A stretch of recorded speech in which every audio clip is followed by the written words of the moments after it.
दोस्तों, temple tiger and more man eaters of Kumaon की जो सीरीज है उसका दूसरा एपिसोड है।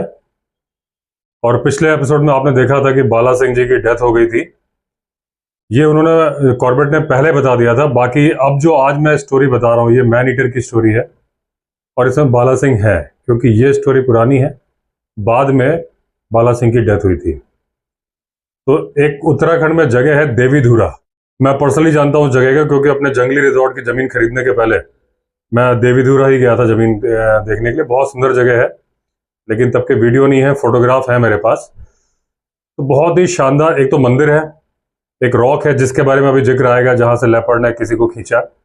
वहाँ पे खड़े होकर आप पूरा हिमालय का व्यू देख सकते हो। और दूसरा एक फेस्टिवल भी होता है जिसका इसमें जिक्र नहीं है देवीधुरा में, जिसमें कि एक छतरी सी लगाते हैं वो लोग, जेंट्स, और लेडीज पत्थर मारते हैं। दो तीन गांव के लोग आते हैं और पत्थर मार उनका एक गेम होता है। एक दूसरे को पत्थर मारना होता है, दूसरे को अपना एक छाता टाइप का बांस का बनाया होता है, उससे रोकना होता है। तो कॉर्बेट बोलते हैं कि वो जिसने देवीधुरा नहीं देखा वो वहां की ब्यूटी के बारे में समझ नहीं पाएगा। जो रेस्ट हाउस से व्यू आता है, शानदार व्यू हिमालय का, वो अमेजिंग है। जो रेस्ट हाउस है वो 3 कमरे का हाउस है। वहां के वरांडे से जब देखो तो सामने जो पनार रिवर की वैली आती है, पनार आपने नाम सुना होगा, फॉरेस्ट रेस्ट हाउस से जो पनार रिवर की वैली नजर आती है, सामने के जो स्टीप पहाड़ नजर आते हैं, वो व्यू बहुत ही शानदार व्यू है। और उसके बाद सामने बर्फ के लदे हुए पहाड़ हैं, जो भारत और भारत के उत्तर दिशा में बैठे हुए भूखे पड़ोसी, उनके बीच में एक बैरियर का काम करता है। अब जो ये भूखे पड़ोसी वर्ड बोला, ये मैं नहीं बोल रहा हूं, उन्होंने लिखा है, कॉर्बेट ने लिखा है, हंग्री नॉर्दर्न नेबर्स।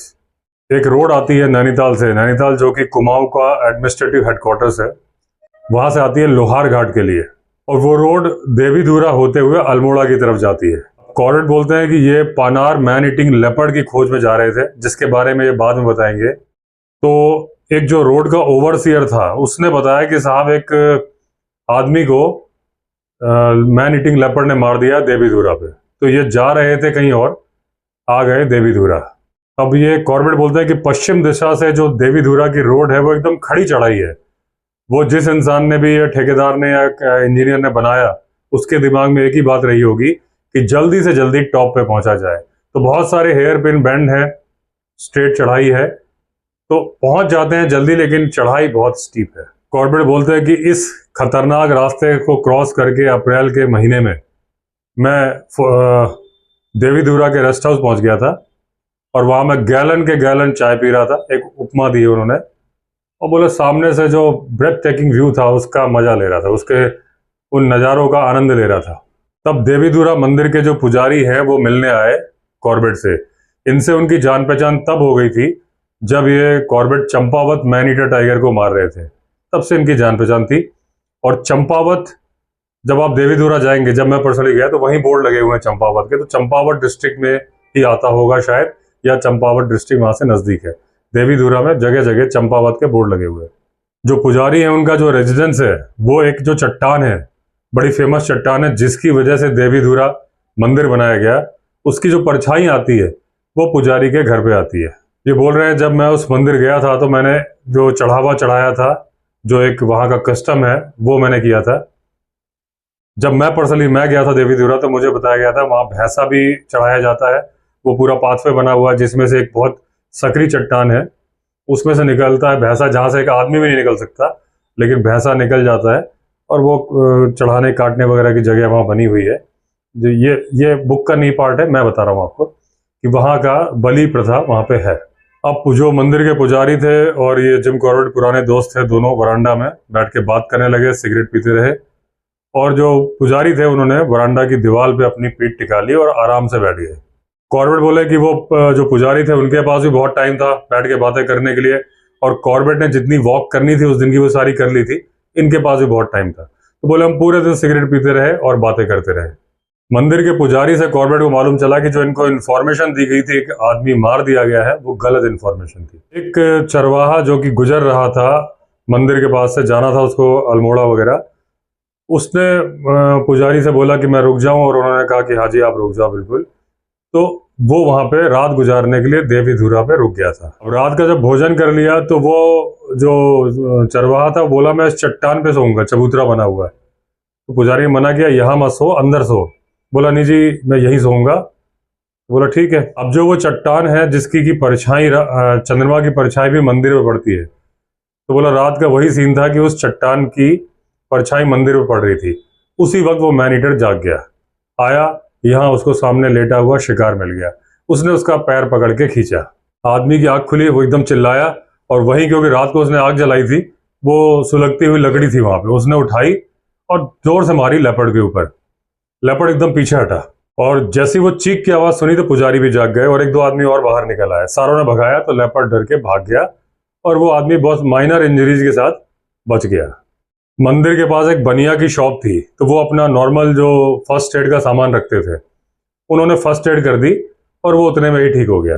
पुजारी ने बोला कि साहब आप यहीं रुक जाओ, तो जिम कॉर्बेट वहीं रुक गए। वो बोले मंदिर और जो बनिया की दुकान है वहाँ बहुत सारे आसपास के गांव के लोग आते थे, तो ये सबसे बढ़िया जगह थी रुकने की। कहीं पे भी कोई भी वारदात होती तो कॉर्बेट को यहाँ पे इंफॉर्मेशन मिल जाती और सारे लोगों को मालूम होता है कॉर्बेट यहाँ रुके हुए हैं, तो अपने आप खबर इन तक पहुंचा दी जाती। अब पुजारी ने बोला चलते हैं, वो अपने घर जाते हैं। तो कॉर्बेट ने बोला यहाँ कुछ शिकार की व्यवस्था है क्या? क्यों, ना तो कॉर्बेट ने ना ही उनके आदमियों ने मीट बहुत दिन से नहीं खाया, और बोले यहाँ मंदिर के पास तो व्यवस्था हो नहीं पाएगी। तो पुजारी ने मजाक में हंसते हुए बोला हाँ क्यों नहीं, है ना शिकार की व्यवस्था, टेम्पल टाइगर है, मंदिर का शेर, आप मार लो। तो कॉर्बेट ने भी हंसते हुए जवाब दिया मुझे शेर नहीं मारना है, मुझे ऐसा जानवर मारना है जिसको मैं खा सकूं। तो पुजारी ने कहा नहीं, आप मारना चाहो तो मार लो, लेकिन आप या कोई दूसरा व्यक्ति उस शेर को मार पाएगा नहीं, और वो शेर अजेय है। तो कॉर्बेट बोलते हैं कि तब मुझे पहली बार मालूम चला कि एक टेम्पल टाइगर इस एरिया में है, और जो कि बाद में मेरी जिंदगी का सबसे रोमांचक शेर का शिकार बनने वाला है। अगले दिन सुबह जिम कॉर्बेट निकले और जो लोहार घाट रोड जाती थी उस पर वॉक करने निकल गए, ये ढूंढने कहीं कोई मैन ईटर के पगमार्क हैं क्या। ये दो मैन ईटर ढूंढ रहे थे, मैन ईटर लेपर्ड और टाइगर। जब मंदिर पे उस आदमी पे लेपर्ड ने अटैक किया था तो बताया गया था इसी रोड लोहार घाट रोड की तरफ गया है लेपर्ड। फिर कॉर्बेट अपने फॉरेस्ट रेस्टोरेंट लौट आए, यहाँ पे खाना खाया, तब देखा इनके सर्वेंट से एक आदमी बात कर रहा है। वो आदमी बोला कि मंदिर के पुजारी ने बताया है कि आप कुछ शिकार के लिए जगह ढूंढ रहे हो या जहाँ पे जानवर मिलते हैं। इन्होंने कहा हाँ, मैं आपको एक जगह ले जा सकता हूँ जहाँ पे जराव मिलता है। जराव पहाड़ी लैंग्वेज में सांबर डियर को बोलते हैं। तो आदमी ने बोला कि वो जराव इतने बड़े सींग वाला है कि जितने बड़े ओक ट्री के ब्रांचेज होती है, मतलब बांज का जो पेड़ होता है उसकी शाखाएं जितनी बड़ी होती हैं उतने बड़े उसके सींग हैं। अब कॉर्बेट बोलते हैं वो जानते हैं कि पहाड़ के सांबर के सींग बहुत बड़े हो जाते हैं। एक उन्होंने सांबर मारा था कभी जिसके 47 इंचेस के सींग थे, करीब करीब 4 फीट के आसपास। अब कॉर्बेट ने सोचा कि इतना बड़ा जानवर ना केवल मुझे और मेरे आदमियों को भोजन प्रोवाइड कर देगा, बल्कि पूरे देवीधुरा में वो उसका मांस बांट दिया जाएगा तो भी कम नहीं पड़ेगा। तो इन्होंने कहा कि लंच कंप्लीट कर लूं फिर मैं तुम्हारे साथ चलता हूं। कॉर्बेट कुछ दिन पहले कलकत्ता गए थे और वहां मेंटेंस एरिया में गए जहां पे एक बंदूक की दुकान थी। उसका मैनेजर इनका दोस्त था। अब वहां कांच के शोकेस में एक बंदूक लगी हुई थी, ये देख रहे थे उसको, तो मैनेजर पास में आया और ये बंदूक थी .275। इसके बारे में कई स्टोरीज में जिक्र कर चुका हूं। तो मैनेजर ने बोला ये बंदूक ले लो, ये बहुत अच्छी बंदूक है। ये जिस कंपनी की थी उसका नाम था वेस्ले रिचर्ड्स। मैनेजर ने बोला ये बनी ही है हिल शूटिंग के लिए, क्योंकि ये करीब 500 गज तक एकदम एक्यूरेट निशाना मारती है। मैनेजर कॉर्बेट को कन्विंस कर रहा था लेकिन ये कन्विंस हो नहीं रहे थे। इन्होंने बोला मैं ले तो लेता हूँ, लेकिन अगर मुझे पसंद नहीं आई तो तुम वापस लोगे। तो मैनेजर ने कहा हाँ, अगर आपको पसंद नहीं आएगी आप वापस ले आना, मैं वापस ले लूंगा। तो जब ये जराव के शिकार यानी सांबर डियर के शिकार के लिए निकले तो इन्होंने अपने साथ वो नई बंदूक ले ली जिसका इन्होंने कभी इस्तेमाल नहीं किया था। अब जो देवीधुरा के जो साउथ में जो हिल्स है वो ज्यादा स्टीप नहीं है, जैसे नॉर्थ में ज्यादा स्टीप है, तो ये उस डायरेक्शन में चल पड़े साउथ की तरफ। 2 मील चलने के बाद बहुत सुंदर जगह पहुंच गए, वहां ग्रासलैंड्स भी थे और बहुत ही सुंदर व्यू आ रहा था। और वहां एक ग्रासलैंड का पैच था, दूर दिख रहा था। तो जो इनका गाइड जो लेके आया था उसने बताया कि साहब यहाँ पे ये जराव यानी कि सांबर डियर आते हैं सुबह और शाम को घास खाने। अब जो बंदूक वाले ने बताया था कि 500 गज तक ये बंदूक एक्यूरेट निशाना मारती है, तो वो जो घास का जो मैदान था जहाँ सांबर डियर आते थे वो केवल 300 गज की दूरी पे था। तो कॉर्बेट ने डिसाइड किया वहीं थोड़ी नीचे वो बैठ के इंतजार करते हैं, पास जाने की जरूरत नहीं है। जैसे ही सांबर आएगा वो गोली मार देंगे। अब ये लोग बातचीत कर रहे थे, तभी इन्होंने देखा कुछ गिद्ध थोड़ी दूर पे चक्कर काट रहे हैं आसमान पे। उसने बताया साहब जहाँ ये चक्कर काट रहे हैं वहां पे एक गाँव है, तो कोई जानवर वगैरह मर गया होगा, उसके चक्कर में ये गिद्ध चक्कर काट रहे हैं। लेकिन वो बोला मैं कुछ देर में पता लगा के आपको बता देता हूँ कि ये गिद्ध किस लिए चक्कर काट रहे हैं। अब ये पास गए देखने के लिए, देखा वो गांव केवल एक घर का गांव था, जहां एक खेतों के बीच में एक झोपड़ी थी और 1 एकड़ के आसपास जमीन थी जिसमें सीढ़ीदार खेत थे, फसल उगाई गई थी, हाल ही में काटी गई थी। अब एक इसमें पानी का सप्लाई भी थी इस खेत के पास में, जिससे कि सिंचाई हो जाती थी। इन्होंने देखा गिद्ध जिसको खा रहे हैं वो पूरा कंकाल बन चुका है, कोई बड़ा सा जानवर था, उसमें सिवाय हड्डियों के कुछ भी नहीं बचा है। उसका जो मालिक था घर का वो आया और जब आदान प्रदान हुआ अपने परिचय का, इन्होंने बताया कि ये जिम कॉर्बेट है और नैनीताल से मैन ईटर लेपर्ड को मारने आए हैं, और उसने अपना परिचय दिया। बोला साहब अगर ये बात मुझे कल मालूम चल जाती कि आप यहाँ पे आए हुए हो तो मैं खबर भेज देता और आप कल रात को ही मैन ईटर टाइगर, लेपर्ड नहीं टाइगर को मार देते जिसने मेरी गाय मारी है। बोले मैंने अभी कसाई को बुलवा के उसकी खाल वाल उतरवाई थी, तो जो खाल उतार के ले गया और बाकी काम गिद्धों ने कर दिया है। बोला कि मैंने पशु यहाँ बांध दिए थे खुले में और वो शेर ने आके मेरी गाय मार दी। मेरे पास बंदूक नहीं थी, अगर बंदूक होती तो मैं उसको गोली मार देता क्योंकि मैं उसको देख पा रहा था, और आसपास किसी के पास बंदूक नहीं थी, और मेरी जानकारी में आप थे नहीं कि आप आए हुए हो, वरना मैं आपको खबर जरूर करता। तब उन्होंने उसको कसाई या जो खाल वगैरह उतारता था तो उस बंदे से कांटेक्ट किया, तो उसने उस खाल वगैरह उतार ली और इसको साफ किया जगह को। अब कॉर्बेट ने पूछा भाई जब तुम्हें पता है कि यहाँ टाइगर है तो तुमने अपनी गाय खुले में क्यों बांधी? तो वो आदमी बोला कि साहब टाइगर हमेशा से यहाँ रहता आया है, आज तक उसने कभी किसी पशु को मारा नहीं था, ये पहली घटना है जब उसने पालतू जानवर मारा है। अब कॉर्बेट ने बंदूक उठाई और चल पड़े, तो वो पूछा आप कहाँ जा रहे हो? इन्होंने बोला मैं जराव मारने जा रहा हूँ। तो बोला साहब जराव को साइड में रख दो, पहले मेरी ये परेशानी दूर करो, क्योंकि अगर टाइगर आके मेरी दूसरी गाय मार देगा, मेरा छोटा सा परिवार है और इसी दूध के सहारे हमारा काम चलता है, फसल इतनी पूरी हो नहीं पाती है, अगर एक गाय मर गई तो मेरा परिवार भूखा मर जाएगा। जब तक ये लोग बात ही कर रहे थे तभी एक लेडी अपने सिर पे घड़ा रख के आ गई, दूसरी तरफ से एक लड़की हरी हरी घास सिर पे रख के आ गई, एक तरफ से एक लड़का सूखी लकड़ियां लेके आ गया। तो कॉर्बेट बोलते हैं ये 4 लोग रहते थे वहां पे, और जो पहाड़ की गाय थोड़ा बहुत दूध देती थी वो ये बनिया को, वो जो मंदिर के पास वाला बनिया था उसको बेच के आते थे, और जो थोड़ा बहुत पैसा मिलता था उससे अपनी आजीविका चलाते थे। इसीलिए ये आदमी इतना ज्यादा उत्सुक था कि मैं टाइगर को मार दूं। अब कॉर्बेट बोलते हैं कि जो गिद्ध थे, वल्चर्स थे, उन्होंने अपना पूरा काम तमाम कर दिया था, उस गाय में कुछ भी खाने लायक नहीं बचा था। लेकिन कॉर्बेट ने यह भी सोचा कि ये बात टाइगर को थोड़ी ना मालूम है, क्योंकि आसपास कोई ऐसी झाड़ी है नहीं जहां से टाइगर गिद्धों को अपना काम करते हुए देख रहा है। टाइगर कहीं आराम से सो रहा है, वो तो इस उम्मीद में आएगा ना कि गाय बची हुई है। अच्छा, क्योंकि पिछली रात में टाइगर को किसी तरह से कोई परेशानी खड़ी नहीं की गई थी, तो इनको लगा टाइगर जरूर आएगा। और जो इनका गाइड था वो भी बोला साहब आप जराव को छोड़ो, पहले टाइगर को मार दो। तो कॉर्बेट अपने काम पे लग गए। इन्होंने दोनों आदमियों से बोला तुम लोग बैठो, और ये ढूंढने लगे पग मार्ग कि टाइगर किस तरफ गया है। अब जो ये जहां एक गाय पड़ी थी वहां पे ऐसा कोई पेड़ नहीं था जहां कॉर्बेट बैठ जाए और निशाना लगाए। तो इन्होंने सोचा मैं वो रास्ता ढूंढ लेता हूँ जिससे चल के टाइगर गया है, जिससे गया है उसी से वापस आएगा, तो मैं रास्ते में ही कहीं बैठ जाता हूँ, वहीं उसको गोली मार दूंगा। रास्ता जिगजैग था, ऐसा मुड़ तुड़ के था, लेकिन बड़ी हार्ड जमीन थी, तो कहीं पे पगमार्क मिल नहीं रहे थे। जब कॉर्बेट को निशान नहीं मिले तो उन्होंने एक पास में वाटर चैनल थी जहां पानी आ रहा था, झरना था, वहां ये गए। वहां देखा तो इनको एक बड़े मेल टाइगर के पैरों के निशान मिल गए। अब इनको लगा कि जो टाइगर ने गाय खाई है वो खाने के बाद इस झरने में पानी पीने आया था और इसके आगे चला गया, तो जब वो लौटेगा तो पहले झरने के वहीं से गुजरेगा। वहां थोड़ी दूर पर इनको एक बांज का पेड़ दिखा जो कि बैठने के लिए इनको ठीक लगा, और वो थोड़ा झुका हुआ था, जो पानी का झरना बह रहा था उसके ऊपर झुका हुआ था, तो निशाना भी अच्छा लगता वहां से। अब ये वापस आए और इन्होंने आदमियों से बोला कि मैं जा रहा हूँ रेस्ट हाउस अपनी बंदूक लेने, .500 डबल बैरल्ड है और उसका निशाना बहुत सटीक है और पावरफुल बंदूक है, टाइगर मारना है। तो जो कॉर्बेट का गाइड था बोला साहब आप क्यों जा रहे हो, मैं चला जाता हूँ और आपकी बंदूक ला देता हूँ। तो इन्होंने कहा ठीक है। वो चला गया। ये उस आदमी के साथ बैठ के उसके किस्से कहानियां सुनते रहे कि यहाँ अकेले घर में रहने से उसको क्या क्या प्रॉब्लम आ रही है। उसकी घास की छत का मकान था सारा। तो कॉर्बेट ने पूछा तुम यहाँ से ये सब बेच के या इसको छोड़ के कहीं और क्यों नहीं शिफ्ट हो जाते? तो वो आदमी बोला साहब ये मेरा घर है। कॉर्बेट ने देखा कि 2 आदमी आ रहे हैं और दोनों के हाथ में राइफल नहीं है, और उसमें एक थे बाला सिंह। जिनकी डेथ के बारे में पिछले एपिसोड में बताया था।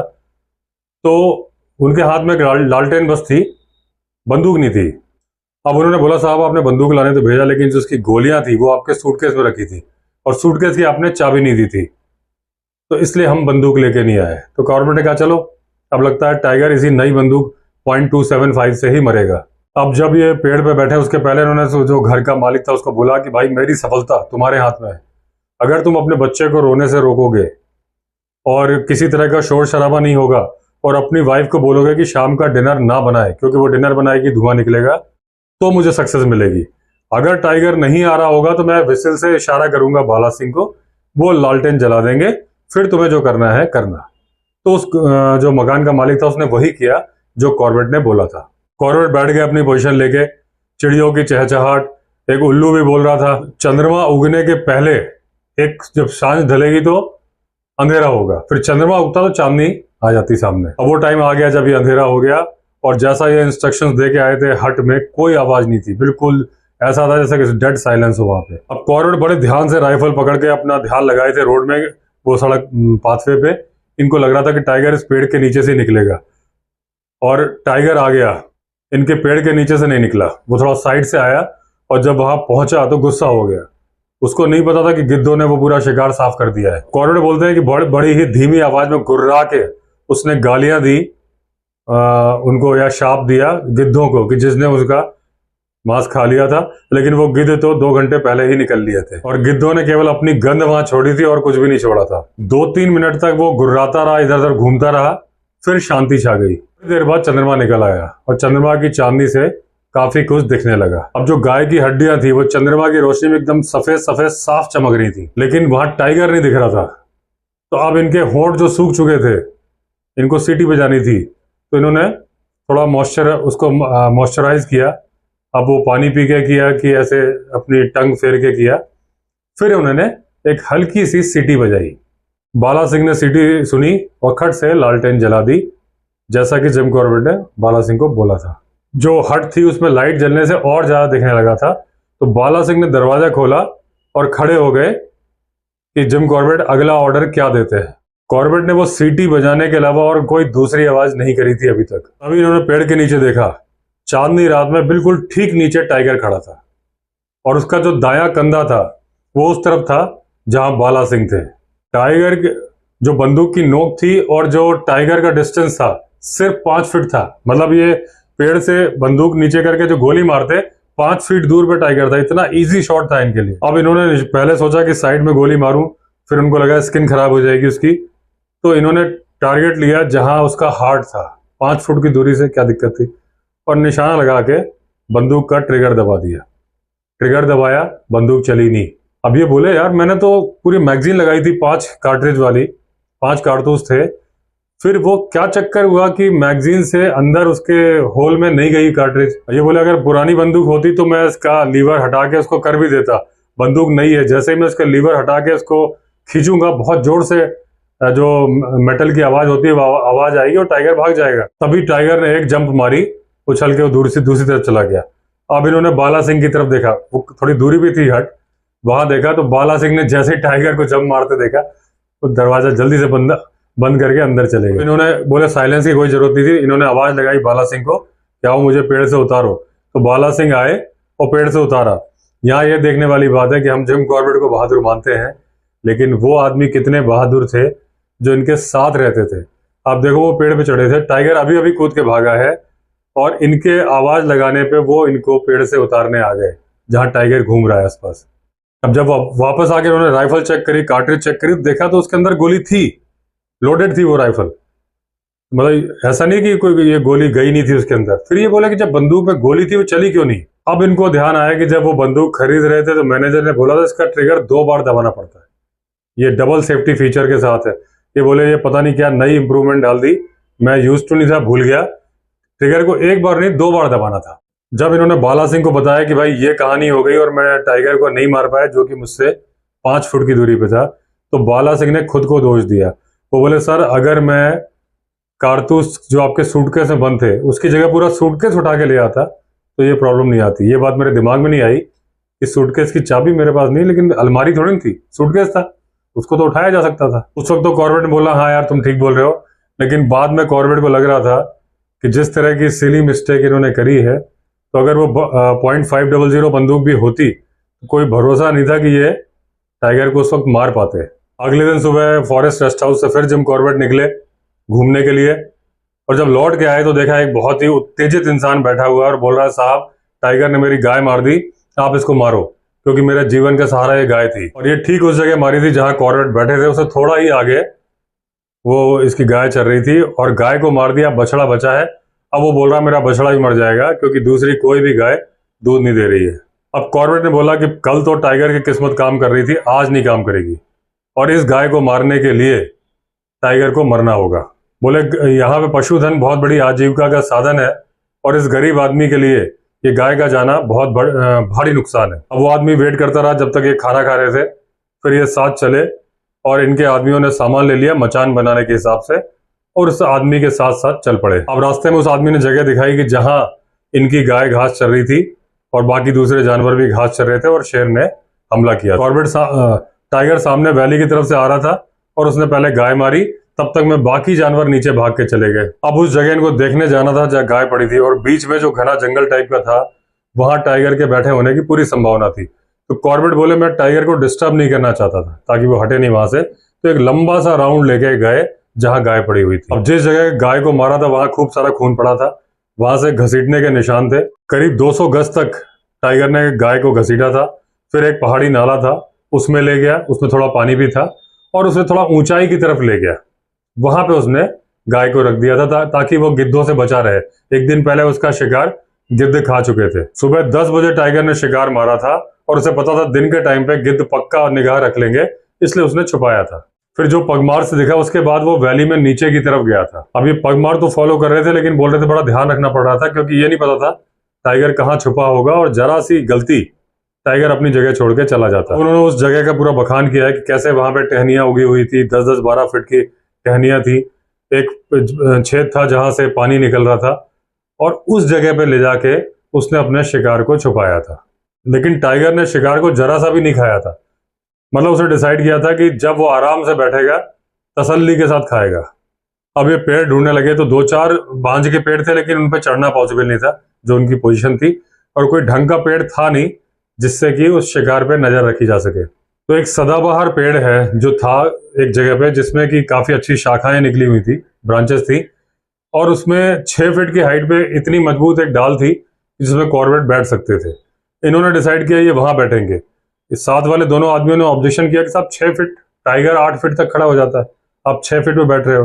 लेकिन इन्होंने कहा नहीं भाई मैं बैठ रहा हूँ, चिंता मत करो। कॉर्बेट ने उन आदमियों को भेज दिया कि तुम उसी झोपड़ी में चले जाओ जो जिसमें तुम रात को थे, और जब तक मैं ना बुलाऊं या मैं तुम्हारे पास ना आ जाऊं तब तक उसके अंदर ही रहना। अब ये 4 बजे करीब दोपहर को बैठ गए वहां पे, और इनको पता था जब तक सूरज नहीं डूबेगा तब तक टाइगर आएगा नहीं। हालांकि इतने सारे काकड़, सांबर और उल्लू और ये सारे जानवर थे, लंगूर, जो कि कॉल कर देते, जैसे जंगली मुर्गे, ये बहुत सारे जानवर थे जो सब टाइगर को देख के कॉल करते हैं। तो बोले जैसे ही टाइगर आएगा मुझे बताने वाले बहुत सारे लोग हैं। अब की बार इन्होंने अपने बंदूक का पूरा कॉक वगैरह सारा प्रॉपरली चेक कर लिया कि भाई दोबारा कोई गलती ना होने पाए। तभी इनको एक भी कॉल सुनाई नहीं पड़ी किसी भी जानवर की, और इन्होंने देखा कि टाइगर अपने शिकार के पास पहुंच गया। वहां पे उसकी मूवमेंट सुनाई दी। टाइगर ने पानी पिया और वो एक चक्कर लेके पहुंचा। जिस रास्ते से जाना था वहां से नहीं गया, चक्कर लेके गया, और पता नहीं कैसे उसने डॉज कर दिया सारे जानवरों को। किसी ने कोई कॉल नहीं करी और वो अपनी मंजिल तक पहुंच गया। लेकिन कॉर्बेट परेशान नहीं हुए क्योंकि अभी पूरी तरह से सूरज डूबा नहीं था, और ये बोले जब दिन का टाइम होता है तो शिकार पे टाइगर बड़ा रेस्टलेस होता है, थोड़ी देर खाएगा फिर दाएं बाएं घूमेगा फिर खाएगा। ये बोले अभी वहां है, अभी मुझे दिख तो नहीं रहा है लेकिन थोड़ी देर में दिखेगा जरूर, और इनके फायरिंग रेंज के अंदर था वो। करीब 15 मिनट से टाइगर वो गाय को खा रहा था। अब ये उम्मीद भी थे कि थोड़ा सा उठेगा और बाहर को आएगा, तब तक में इनको दूसरी तरफ से एक भालू आता दिखा, हिमालयन ब्लैक बेयर। अब एक जगह वो रुका, उसने अपना मुंह घुमाया और ऐसे बैठ गया। भालू सूंघता बहुत अच्छे से, वो सूंघने की कोशिश कर रहा था क्योंकि उसको ब्लड की गंध आ गई थी, ब्लड की, मांस की, साथ में टाइगर की गंध भी मिक्स होकर आ रही थी। और क्योंकि ये दिन का टाइम था, दिन में जो हवा होती है, विंड होती है, नीचे से ऊपर की तरफ चलती है, तो टाइगर की स्मेल इसको भालू को आ रही थी। और क्योंकि ये थोड़ा सा ऊपर राइट हैंड साइड में थे, तो जिम कॉर्बेट की स्मेल नहीं जा रही थी, क्योंकि जिम कॉर्बेट की स्मेल आगे निकल रही थी, भालू इनके आगे के डायरेक्शन में था। अब वो भालू दोनों पैरों पे खड़ा हुआ और वो उसको समझ में आ गया यहाँ टाइगर है, फिर भी वो डरा नहीं, उल्टा वो टाइगर को वॉच कर रहा था। अब भालू ने करीब 200 गज की दूरी जब देख ली, चलना शुरू किया, लेकिन वो पीछा करने के लिए बना नहीं है। जैसे लेपर्ड टाइगर है, एकदम वॉच रखते हैं और एकदम से अटैक करते हैं, तेजी से दौड़ते हैं, भालू ऐसा कर नहीं सकता, वो ठुमक ठुमक के ऐसा कूद कूद के भागता है, तो वो पीछा करने के लिए नहीं बना है। तो उसने क्या किया, सांप की तरह से धीरे धीरे, जैसे सांप धीरे धीरे पहुंचता है ऐसे पहुंचा, और जैसे परछाई जाती है चुपचाप चल के उस तरफ जाने लगा जहां टाइगर बैठा है गाय लेके। यानी मतलब यह है कि ये भालू महाराज टाइगर से उसका शिकार छुड़ाने जा रहे थे। इनका जिगरा देखिए, जैसे जैसे वो पास पहुंचता जाए और सावधान होता जा रहा था, क्योंकि उसे पता था उसका पाला टाइगर से पड़ने वाला। जब वो एकदम नजदीक पहुंच गया, अभी तक उसको टाइगर दिखा नहीं क्योंकि टाइगर नीचे बैठा हुआ है पहाड़ी नाले में, वो एकदम ऐसे बैठ गया। अब उसने वो पहाड़ी नाले में ऊपर से झांक के देखा टाइगर बैठा है, फिर अपना सिर पीछे कर लिया और ये बोल रहे हैं, वो जो ये अपनी दिलेरी दिखा रहा था भालू, इधर कॉर्बेट का गला सूख गया था, जीभ सूख गई थी कि क्या होने वाला है। इस तरह से भालू अटैक करने जा रहा है टाइगर के ऊपर। कॉर्बेट बोलते हैं, इसके पहले मैंने 2 मौकों पर देखा है कि भालू ने शेर का शिकार चुराया, लेकिन उन दोनों मौकों पर टाइगर शिकार के ऊपर बैठा हुआ नहीं था। मतलब चुराने और छीनने में फर्क है, वो चुराया था, यहाँ ये छीनने जा रहा था। लेपर्ड से छुड़ाते हुए तो भालू को इन्होंने देखा था, क्योंकि लेपर्ड और भालू का कोई मुकाबला नहीं, भालू ही जीतेगा। अभी बोल रहे हैं, देखो वो एक मेल टाइगर है, बड़ा बिग साइज टाइगर है, ये उसको भगाने जा रहा है। ये कोई लेपर्ड थोड़ी ना है कि तुम शिकार से भगा दोगे। फिर इनको लगा कि ये भालू इतना बेवकूफ नहीं हो सकता कि जंगल के राजा को चैलेंज करके उसके शिकार से भगाने जा रहा है, लेकिन वो भालू यही करने जा रहा था। और जैसे ही शेर ने हड्डी तोड़ी, कड़ाक की आवाज आई, भालू जोर से चिल्लाया और चिल्ला के नाले में उतर गया। उसके चिल्लाने की आवाज को टाइगर ने गुर्राने की आवाज से जवाब दिया। अब बोल रहे हैं, 2 डिफरेंट स्पीशीज की फाइट देखना बहुत ही मुश्किल काम है जंगल में, वो भी तब जो वो झगड़ने के लिए लड़ रहे हो, एक शिकार बनाने के लिए नहीं। अगर डियर और टाइगर लड़ रहे हैं तो वो एक दूसरे को शिकार बना रहा है। यहाँ भालू टाइगर को शिकार बनाने नहीं गया था, उसका शिकार छीनने गया था। अब इनकी लड़ाई चालू हो गई। अब ये बोल रहे हैं कि लड़ाई ऐसी थी कि 2 ऐसे बड़े जानवर लड़ रहे थे कि जो कि दोनों अपनी आत्मरक्षा करने में सक्षम थे। और ये बोल रहे हैं, थैंक गॉड ये 3 तरफ, क्या बोलते हैं उसको, ये बोल रहे हैं अच्छा हुआ कि 3 तरफ की लड़ाई नहीं थी, वो दोनों आपस में लड़ रहे थे, क्योंकि तीसरा मैं भी वहां मौजूद था, कहीं मुझे इन्वॉल्व कर लेते तो मेरा तो काम हो जाता। 3 मिनट की करीब लड़ाई चली होगी और टाइगर जब उसने सोचा यार कौन लड़े, उसने अच्छा खासा मांस खा लिया है, उछल के नाले से बाहर आ गया। अब वो जिम कॉर्बेट की फायरिंग रेंज में और सामने दिख रहा था, उसके पीछे पीछे भालू भी बाहर आ गया। अब ये निशाना ले रहे थे, तभी वो टाइगर जंप करके इनकी तरफ आ गया, और जब वो हवा में था तभी इन्होंने गोली चला दी। जैसे ही गोली चलाई, टाइगर गुर्राया, इनको लगा कि उसके हार्ट में सीधे गोली लगी है, और थोड़ी देर में एकदम साइलेंस छा गया। इनको लगा टाइगर थोड़ी देर में मर जाएगा। अब .500 की राइफल कहीं भी चलाई जाए तो ऐसी आवाज आती है जैसे बहुत जोर से धमाका हुआ हो, लेकिन यहाँ जो पहाड़ी नाले के बीच में था, ऐसा लगा जैसे तोप चल गई हो। भालू टाइगर का पीछा कर रहा था, तो वो एक तो उसको बंदूक के धमाके से भी कोई फर्क नहीं पड़ा, क्योंकि वो पागल हो चुका था। अब वो टाइगर तो जंप मार के आ गया था, भालू जंप मार नहीं सकता था, तो वो ऐसे चक्कर लेके घूम के आया। अब वो जिम कॉर्बेट की तरफ सीधे आ रहा था भालू। अब ये बोल रहे हैं कि एक ऐसा जानवर जिसके अंदर इतना जिगरा है कि वो टाइगर को उसके शिकार से भगा सकता है, मैं उसको मारना नहीं चाहता था। ये बोले उसकी बहादुरी के लिए उसको छोड़ देना भी ठीक नहीं था, क्योंकि वो मेरी तरफ आ रहा था, मैं 6 फीट की हाइट पे था। तो उन्होंने सीधे गोली मारी, उसके माथे पे लगी, वो वहीं लुढ़क गया और लुढ़कते लुढ़कते नीचे चला गया। अभी जंगल जो कि बंदूक की आवाज और टाइगर और भालू के चलते पूरा गूंज रहा था आवाजों से, अब एकदम शांति छा गई थी। अब जब इनकी धड़कनें वापस नॉर्मल हुई तो इनका दिल किया कि अभी सुट्टा मारे। अब ये जब माचिस और सिगरेट ढूंढ रहे, तभी इनके राइट हैंड साइड में निगाह गई कि टाइगर निकल के आ रहा है। कॉर्बेट की तरफ तो नहीं देख रहा है, लेकिन भालू की तरफ देख रहा है वो। अब कॉर्बेट बोलते हैं कि ये जो जितने स्पोर्ट्समैन है, स्पोर्ट्समैन मतलब उनकी लैंग्वेज में शिकारी, वो मुझे बोलेंगे कि मैंने बैट, इतनी अच्छी अपॉर्चुनिटी में मैंने बैट शॉट मारा, लेकिन मैं उसके बाद का बुरा नहीं मानता, क्योंकि जिस तरह से उसने जंप किया था, मैंने एक शॉट मारा, और जिस तरह से तेजी से भागा था, मुझे तो लगा था शॉट लग गया है। दूसरी गोली मेरे बंदूक में थी, वो मैंने भालू को मारी, वो सटीक लगी, वो मर गया। और उस वक्त मैंने जरूरी नहीं समझा कि मैं जल्दी से बंदूक को रीलोड करूं। अब ये बोले कि बंदूक को रीलोड करने के लिए उसका जो सॉकेट था, लीवर था, खींचना था, वो इतना आसान नहीं था। जो एक्स्ट्रा गोली थी मेरे पैंट की पॉकेट में थी, मैं पेड़ पे बैठा था, जेब से निकालने के लिए खड़ा होना जरूरी था। और ये सारा जब मैं करूं तब टाइगर भालू की तरफ देख रहा था। अब या तो वो जान रहा था कि भालू मर गया है, या वो ये देख रहा था कि भालू उस पर दोबारा अटैक करने तो नहीं आ रहा है। ये करते करते वो पहाड़ की चोटी की तरफ चला गया। अब टाइगर और कॉर्बेट का डिस्टेंस 40 गज का था। अब इन्होंने जल्दी से एक ही गोली लोड करी थी, तब देखा तो टाइगर एक चट्टान के बगल से गुजर रहा था। इन्होंने देर नहीं की, गोली मार दी। जैसे ही गोली मारी, टाइगर लेफ्ट को गिरा, गिरते गिरते नीचे आया। लेकिन वो गोली टाइगर को नहीं लगी थी, उसके मुंह के बगल से निकल के चट्टान में लगी थी, और जो उसने रीशॉट मारा था उससे टाइगर गिरा था। तो उसको कोई नुकसान नहीं हुआ था, मरा तो क्या, घायल भी नहीं हुआ था, लेकिन झटके से, धमक से गिर गया था। अभी थोड़ी देर बाद नीचे उतरे और ये भालू की तरफ गए। पास जाके देखा तो ये बहुत बड़ा भालू था। जितना इनको दूर से देखने में लग रहा था उससे कहीं ज्यादा बड़ा था। अब ये देखा तो भालू काफी घायल था, वो लड़ रहा था, और उसका जिगरा यह था कि उसके बाद भी उसने टाइगर का पीछा किया था, लेकिन टाइगर ने उसका बुरा हाल कर दिया था। जगह जगह नाखून के निशान, कई जगह से तो उसका पूरा मांस फाड़ के हड्डियां दिख रही थी। ये जो चोट थी ये भालू जैसे जानवर के लिए उतनी खतरनाक नहीं थी, लेकिन जिस बात से वो चिढ़ के पीछे दौड़ा था टाइगर के, वो था उसकी नाक पे जो उसने चोट मार दी थी। अब बोल रहा है कि हम लोग भी बोलते हैं नाक की लड़ाई, नाक का सवाल है, तो वो उसके लिए भी नाक का सवाल था, क्योंकि उसकी नाक आधे से कट गई थी। और दूसरी बात, वो अपना सूंघने और सारा काम नाक से ही करता, इसलिए वो पीछे भागा था कि आज तो इसको मार के छोड़ूंगा, इसने मेरी नाक काटी है। लेकिन वो ये भूल गया कि .500 की एक राइफल भी बीच में है। अभी बोले इतना टाइम नहीं था कि आदमियों को बुलाऊं और उसकी खाल उतारूं भालू की, तो ये हट तक गए और वहां से आदमियों को भेज दिया। फिर वो लोग भालू को ले आए। जब कॉर्बेट उस झोपड़ी में वापस आए तो बहुत सारे लोग जमा हो गए, तो एकदम ऐसा था सांप सूंघ गया उनको। सबसे पहले किसी ने आवाज निकाली तो बाला सिंह थे, और बाद में मालूम चला कि सारे लोग सोच रहे थे ये तो मर के जिंदा होके कॉर्बेट वापस आ गए। अब इन्होंने कहा भाई बाला सिंह बताओ हुआ क्या है। तो वो बोले साहब आप एक तो 6 फुट की हाइट पे बैठे थे, फिर आपकी चीख सुनाई पड़ी, उसके बाद टाइगर की गुर्राहट, हमें लगा टाइगर ने आपको मार दिया। फिर आपकी लगातार चीख सुनाई दे रही थी, तो हमें लगा टाइगर आपको खींच के ले जा रहा है। उसके बाद 2 फायर सुनाई दिए, तो हमें लगा एक आदमी जिसको टाइगर खींच के लेके जा रहा है वो कैसे गोली मार सकता है। और थोड़ी देर में आप आ गए। तो वो जो भालू चिल्लाया था उसको इन्होंने समझा था कॉर्बेट की चीख, और बाद में लगातार भालू चिल्ला रहा था, वो कॉर्बेट की चीख समझ रहे थे। अब जब इन्होंने बताया कि वो जो चिल्लाहट थी वो भालू की थी, टाइगर और भालू लड़े थे और इन्होंने भालू को मार दिया है, जाओ उठा लाओ, गांव वाले बड़े खुश हो गए। क्योंकि गांव में मान्यता है कि गठिया और आर्थराइटिस इस तरह की बीमारियों के लिए, या लिगामेंट ब्रोक इस तरह होते हैं, तो भालू का मांस खाने से ठीक हो जाते हैं। और भालू का मांस रेयर है, उनको मिलता नहीं था।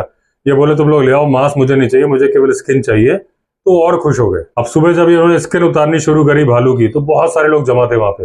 एक तो वो अपना हिस्सा चाहते थे मांस में, और दूसरा वो देखना चाहते थे कि कौन सा भालू है जिसका इतना जिगरा है कि जो टाइगर के पीछे एक बार नहीं 2-2 बार गया। अब ये बोले उसका वजन नापने का साधन नहीं था, मैंने कभी मेजर भी नहीं किया, लेकिन मैं ये कह सकता हूं कि ये जो भालू था मेरी जानकारी में इससे बड़ा हिमालयन ब्लैक बेयर मैंने कभी नहीं देखा। अब जब सबको मांस डिस्ट्रीब्यूट कर दिया तो सबने देवी धुरा जिस तरफ का मंदिर जिस तरफ था उधर को फेस किया, और बाला सिंह अपनी पीठ पे लेके भालू की स्किन को लेके रेस्ट हाउस की तरफ चले।